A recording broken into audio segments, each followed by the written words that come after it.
Desde faroles intrépidos hasta lecturas que dejan a los oponentes sin palabras, Phil Ivey le muestra cómo se hace. Estas son las lecturas más locas de la carrera de Phil Ivey, comenzando con uno de los faroles más locos e icónicos de todos los tiempos. On flop, pair of jacks and a 7, 3 hearts out there for him. 80,000 is the bet. I've got queen high, but I'll take a stab at it. And look at this! Re-raised by Jackson. Wow. To 170,000. Paul Jackson is willing to get into a poker match here. Phil Ivey, though, if he really thinks deeply about this, might be asking himself, well, now wait a minute. If this guy had a jack in his hand, would he re-raise me here? So he's thinking it, and the question is, will he overthink it? A re-raise! Well, there you are. Re-raises to 320,000. It's right back in the face of Paul Jackson. Nobody connected with that flop, and here they are, raise, re-raise, re-raise. Nice. Oh my goodness, Jackson is re-raising. What the heck is going on here? Re-raising.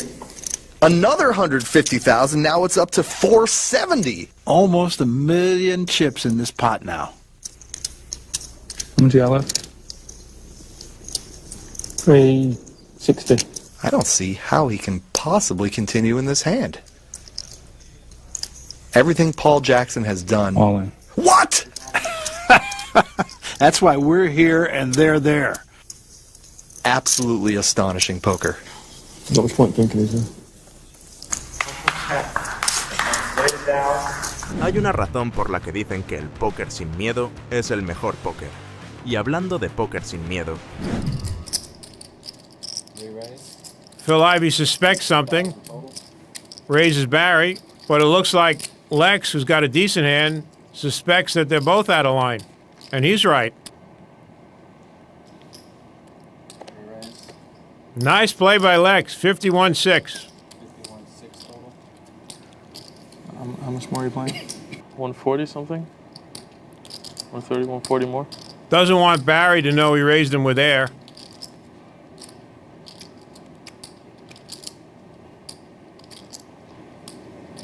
I'm all in. I don't believe it. I don't believe it. Phil Ivey just went all in with a 5-deuce offsuit. I don't believe it.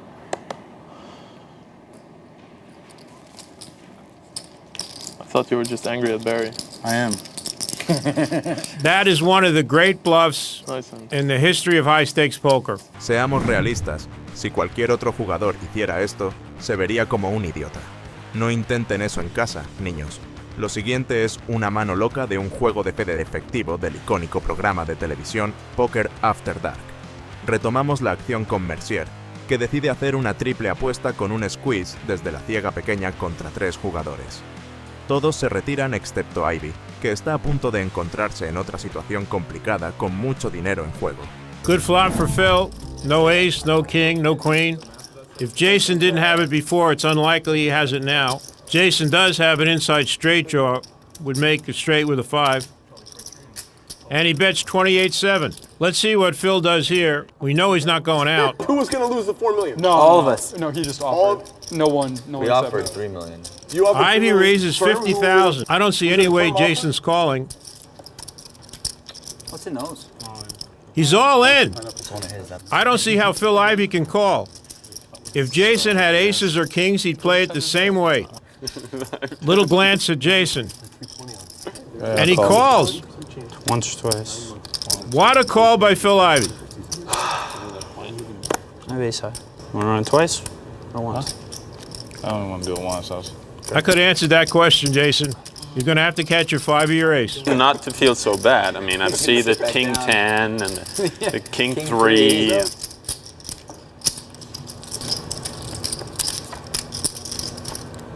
Nice hand.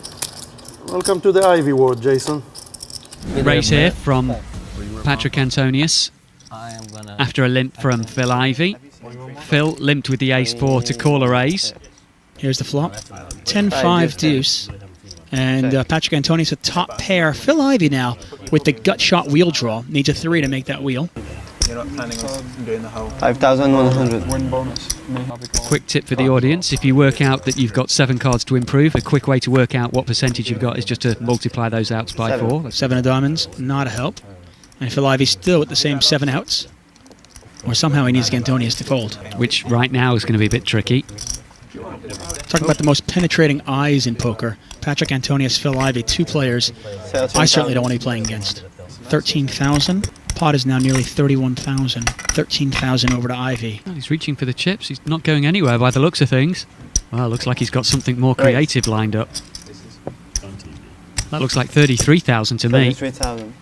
Now this is the dangerous spot for Patrick Antonius. If he calls the 20,000 on the turn, he might be faced with a big bet on the river. And he's going to call this. Pot is now $84,000. 6. Well, the 6 diamonds doesn't seem to complete anything. Well, I mean, I guess you could say it completed the 3-4, or maybe, just throw this at you, if Ivey had picked up a diamond draw on the turn. Yeah, something like Jack 10 of diamonds. Exactly. Phil obviously knows now he has to bet to win this pot. All in. And Phil Ivey's all in. It's a tough call with just a 10 and a king kicker. It's $101,000 to call. He overbets the pot. It's exactly the way Phil Ivey would play this if he had a set, or if he made 2 pair, something like that. Well, he lays it down. It's a great play by Phil. This is interesting. Wow. Hold on a second. Check. King, king, deuce. We have 2 players with trip kings. Antonius with trip kings. Ivey with trip kings. Bet 3,000. And Benjamin with the flush draw as well. We might see some action from him in this flop. Pass.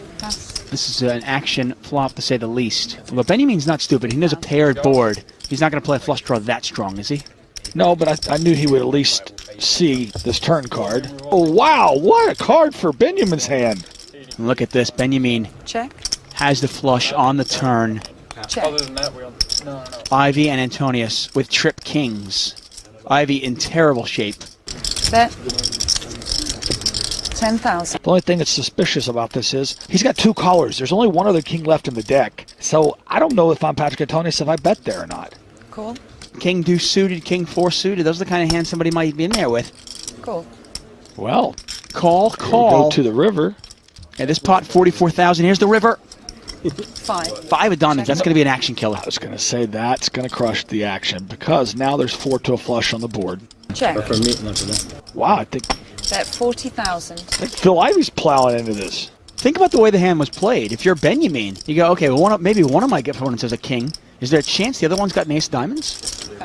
And Patrick Antonius already folded. An easy fold for Antonius. But if you're Benjamin, it's a tough call. Yeah. It really is. It's a tough spot. Absolutely. Especially the way Phil Ivey not doing a thing until the 4th diamond came. I mean, it feels like he has the ace of diamonds. There's no bluff in this spot. I don't see how you can possibly be bluffing. Don't think you're going to get a read on Phil Ivey. Wow. That's power poker. I want to see an ace, Mike. What he doesn't realise is he doesn't want to see a 3 either. Well, there's a 4 there for Phil Ivey. I was going to say the ace, actually, he won't lose any money with the ace. The 3 would cost him his whole stack. 11,000. Exactly. Fold. So Phil Ivey in the foreground right, and Mike Madisau, the 2 players left.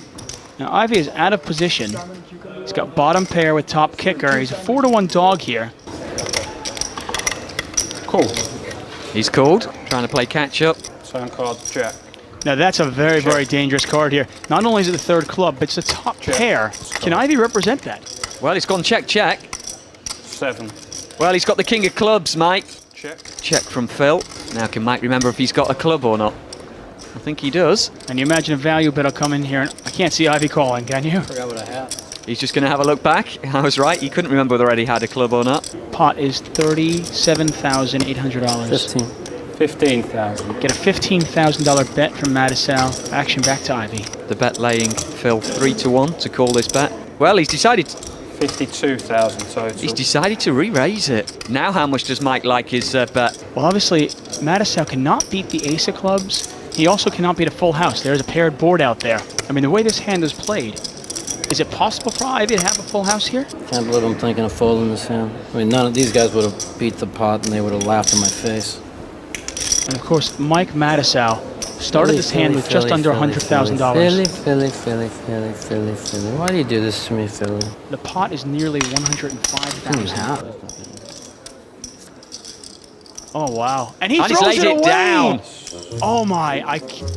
He's going to be sick. And is Ivey going to show this? I had the ace.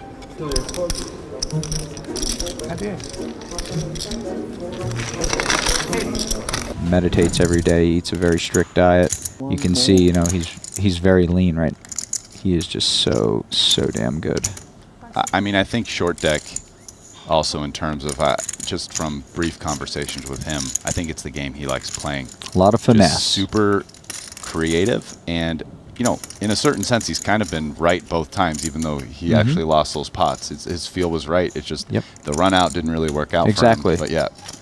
And I do think that he will shine on the later streets. You know, the new age guys who may know how to play ICM well or pre-flop well. And I think today's tournament, the 150K, where we start off 400 antes deep, he's going to be a nightmare. Sure, 100%. And this is something I've noticed and pointed out is the difference in the play styles. You know, one of the things I feel like I've noticed is it seems like the guys who who are good playing post flop, deal pots and whatever. Great fold by Seth here. Yeah. Yeah, no, I completely agree. But what I think you're seeing is people in a vacuum. See if Seth peeled the king jack of diamonds here, he'd be in a lot of trouble. Now Tony just called the c bet, so and this is a very safe card for Ivey's range, so he's going to keep barreling away. Well, that's actually a very big bet from Ivey. So there is a chance Tony puts him in here. Yeah, versus that size. Yeah, because Chidwick's only got 835 back. My intuition is Tony's going to raise, just the way I've seen him play. Yeah. I just feel, that makes all the sense. It's a good play. This is a really tough spot because there's just a chance that Tony G called the flop with king X of spades and it's just kind of like, whatever, man, I'm all in. Hopefully you fold. If you don't, I've got the best hand. I mean, obviously, if Ivey, you know, ends up folding king jack, then that would be a great way to play king X of spades. But I don't know. Just having watched Tony play.